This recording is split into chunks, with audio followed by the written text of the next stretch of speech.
Hello everyone.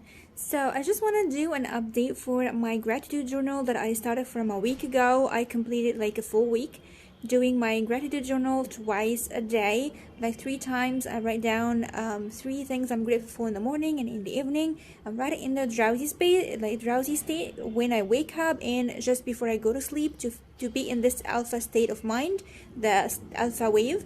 And I do 3 times per day, the 3-6-9 method.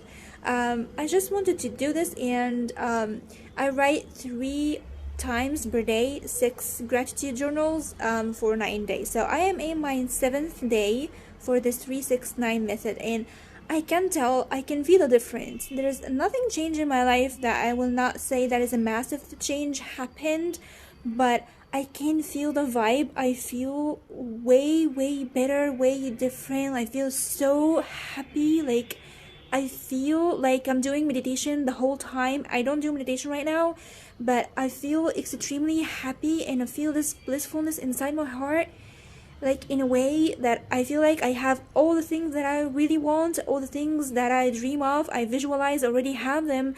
I feel that, and I'm tuning into this feeling. It's very amazing. So if you want to try it, give it a try. You will feel a difference in no time. I love that.